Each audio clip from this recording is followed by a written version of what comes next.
ವಿಷಯ ಬಂದದ್ದು.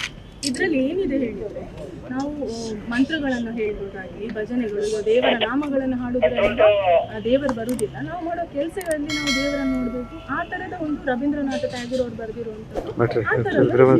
ಇಲ್ಲಿ ಅವರು ಒಂದು ವೇಳೆ ಆ ಥರ ಕೊಡಬೇಕು, ಅವ್ರು ಹೇಳಬೇಕಿತ್ತು, ನಾವು ದೇವಾಲಯಗಳಿಗೆ ಹೋಗಿ ಮಾಡೋ ಬದಲು ನಾವು ಒಳ್ಳೆ ಉತ್ತಮ ಕೆಲಸಗಳನ್ನು ಮಾಡಬೇಕು ಸಮಾಜಕ್ಕೆ, ಅದರಲ್ಲಿ ದೇವರನ್ನು ನೋಡುವಂಥ. ಇವರೇನು ಮಾಡಿದ್ದಾರೆ, ಬರೀ ನಿಮಗೆ ಮಸೀದಿಗೆ ಹೊಡೆದು ಹಾಕಿ ದೇವಾಲಯ ಕಟ್ಟುವ ಅಗತ್ಯ ಇತ್ತಾ? ಅದರಲ್ಲಿ ನೀವು ಡೆಕೋರೇಷನ್ ಮಾಡಿರೋ ಆ ಕಲ್ಲನ್ನು ತಂದಿಟ್ಟರೆ ಅಲ್ಲಿ ದೇವರು ಬರ್ತಾನ, ರಾಮ ಬರ್ತಾನ? ನೀವು ದೇವಸ್ಥಾನಕ್ಕೆ ಯಾಕೆ ಹೋಗೋದು? ಅಲ್ಲಿ ದೇವರಿಲ್ಲ, ಬರೀ ಕಲ್ಲಿರೋದು. ಮತ್ತು ಮೋದಿ ಅವರು ಗುಜರಾತಿನ ಮುಖ್ಯಮಂತ್ರಿ ಆಗಿದ್ದಾಗ ಮುಸ್ಲಿಮ್ಸ್ ಮಾತ್ರ ಹೋಗ್ತಾ ಇರುವ ಟ್ರೈನಿಗೆ ಬಾಂಬ್ ಹಾಕಿಸಿ ಅಂತೆ ಎಲ್ಲರನ್ನು ಸಾಯಿಸಿ, ಚಿಕ್ಕ ಚಿಕ್ಕ ಮಕ್ಕಳನ್ನು ಹಿಂದೂಗಳು ತಲೆಗೆ ಕಲ್ಲು ಹೊಡೆದು ಸಾಯಿಸಿದಾರಂತೆ.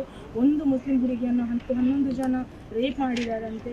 ಮತ್ತು ಗೋದ್ರ ಹತ್ಯೆಯಲ್ಲಿ ಬಾಂಬ್ ಬ್ಲಾಸ್ಟ್ ಆದಾಗ ಟ್ರೈನಲ್ಲಿ ಒಬ್ಬರು ಗರ್ಭಿಣಿ ಇದ್ರು, ಅವರ ಹೊಟ್ಟೆ ಹೊಡೆದು ಮಗು ಹೊರಗೆ ಬಂತು.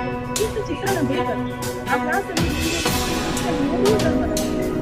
ಆ ಧರ್ಮದ ಮಕ್ಕಳಿಗೆ ಇಷ್ಟವರೆಗೂ ಗೊತ್ತಿರುವ ವಿಷಯ ತಿಳಿಸಿ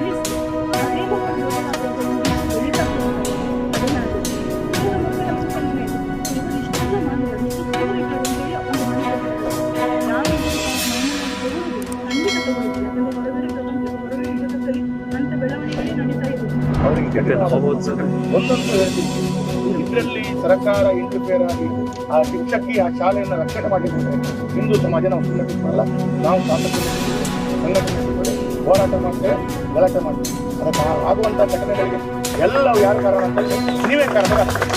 ಅದಕ್ಕಾಗಿ ಸರಿಯಾದ ತನಿಖೆ, ನೀವು ಸರಿಯಾದ ತನಿಖೆ ಮಾಡಿ, ಏನು ತೊಂದರೆ ಇಲ್ಲ, ಸರಿಯಾದ ತನಿಖೆ ಮಾಡಿ.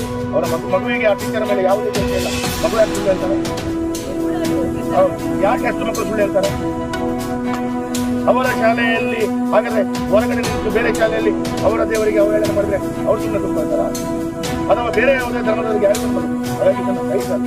ಇದಕ್ಕೆ ಇವತ್ತೊಂದು ನಾಮನ ಪ್ರತಿಷ್ಠಾಪನೆ ಅದು ಇದೆಲ್ಲ ಆದ ನಂತರ ಈ ಘಟನೆಗಳು ಮಾಡಿ ಮಕ್ಕಳ ತಲೆಯಲ್ಲಿ ತಿಲಕ ಹಾಕಬೇಡಿ, ಹೂ ಇಡಬೇಡಿ, ಬಳೆ ಇಡಬೇಡಿ ಅಂತೇಳೋ ಸಂಸ್ಕೃತಿಯನ್ನ ಅವರು ಒಪ್ಪಿಸ್ತಾರೆ.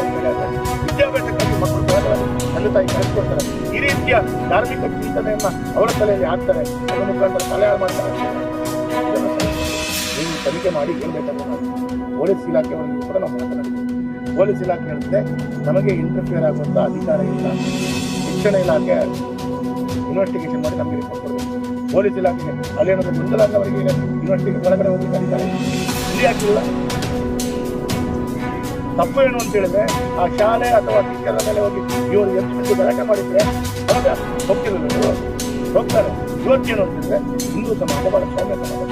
ರಾಮನಿಗೆ ಕೇಳಲ್ಲ, ನಾನು ಮತ್ತು ಬಳಕೆ ಇದನ್ನು ಬಿಡುವಂಥ ಪ್ರಶ್ನೆನೇ ಇಲ್ಲ. ನೀವು ನಿಮ್ಮ ತನಿಖೆ ಮಾಡಿ ಪೊಲೀಸ್ ಇಲಾಖೆ ಅವ್ರ ಮೇಲೆ FIR ಆಗ್ತದೆ. ಅವ್ರ ಮೇಲೆ ಶಾಲೆಯಿಂದ ನಿಮ್ಮ ಶಿಕ್ಷಣ ಇಲಾಖೆಯಿಂದ ಯಾವ ರೀತಿ ತನಿಖೆ ಆ ಶಿಕ್ಷಣ ಸಂಸ್ಥೆ ಮೇಲೆ ಮತ್ತು ಟೀಚರ್ ಒಂದು ಎರಡನೇದು ಆ ಶಾಲೆ ಆ ಟೀಚರನ್ನು ವಜಾ ಮಾಡಿ ಎಲ್ಲವೂ ಮಾಡಿರ್ತಕ್ಕಂಥ ನಿಮ್ಮ ಮುಖಾಂತರ ಆಗಿದೆ. ಇಲ್ಲದಿದ್ದರೆ ನಾಳೆ ನಿಮ್ಮ ಮನೆಯ ಹೊರಗಡೆ ಪ್ರತಿಭಟನೆ ನಿಮ್ಮ ಮೇಲೆ ಬರುತ್ತೆ. ಮತ್ತೆ ಅದ ನಂತರ ಆದಂಥ ಎಲ್ಲ ಘಟನೆಗೆ ನೀವು ಶಿಕ್ಷಣ ಇಲಾಖೆ